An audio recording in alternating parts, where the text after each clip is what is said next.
Masonry is the building of structures from individual walls, which are often laid in and around together by mortar.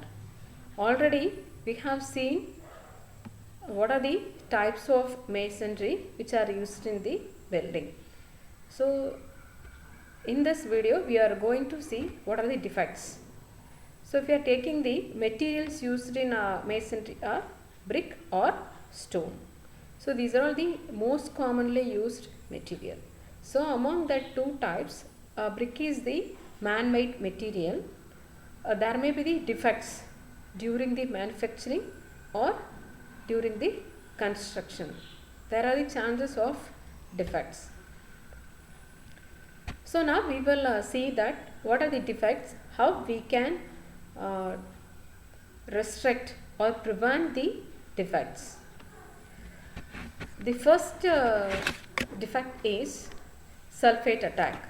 So this is the failure of brick due to the sulfate attack. So here it is a chipping and spalling of bricks are occurred, and also there is a formation of cracks in joints and rendering. Next one is the effloration of bricks. Here you can see there is a white patches which are occurred on the surface of the brick. It is mainly due to the crystallization of salts which are in the bricks. Next one is the corrosion of embedded iron or steel. During the construction, most probably we are using the reinforced concrete structures. In that, steel rods are used. If these steel rods get corroded, there may be the increase in volume of steel. Once the volume of steel is increased, it leads to cracking of bricks. Next one is the shrinkage cracks. So here to bonding the two different layer, we are using the mortar.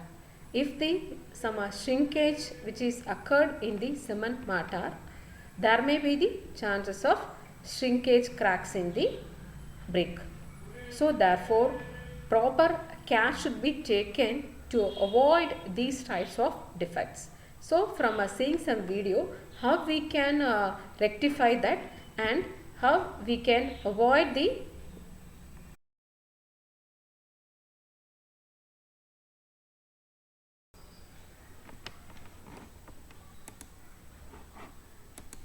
Brick Masonry Construction Tips. Following are the tips for construction of brick masonry buildings or structures. Number 1. Good brick masonry should utilize bricks which are sound, hard, well burnt and tough, with uniform color, shape and size. Number 2. The bricks should be compact, homogeneous, free from holes, cracks, flaws, air bubbles, and stone lumps. These bricks should be properly soaked in water for at least 2 hours before use. Number 3. In the brickwork, the bricks should be laid on their beds with the frogs pointing upwards. Number 4.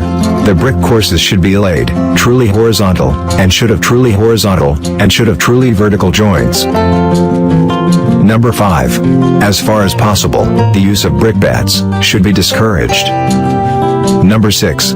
As far as possible, the brick walls should be raised uniformly, with proper bond. Generally, the height of brick masonry construction in a day should be less than 1.5 meters. The maximum difference in rise of the wall between the different portions should not be more than 1 meter. Number 7. When the mortar is green, the face joints should be raked to a depth of 12 to 19 millimeters in order to have a proper key for plastering or pointing. The mortar joints should be stuck flush and finished if no plastering or pointing is to be done. Number 8. In order to ensure continuous bond between the old and the new, the walls should be stopped with a toothed end. Number 9. Finished brickwork in lime mortar should be cured for a period of 2 to 3 weeks. This period can be reduced to 1 to 2 weeks in case of brickwork with cement mortar. Number 10. In order to carry out the brickwork at higher level, a single scaffolding is used. That's all for today. So from this video, we have seen what are the remedial measures, that is, the precautions should be taken in the construction of brick masonry. So engineer, you should take care of this. So most probably we are using the RCC building.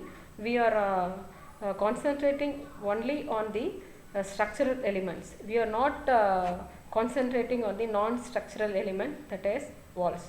So even defects in walls, that is the defects in brick masonry itself, cause damage in the building. So there should be proper care should be taken. Thank you for watching this video.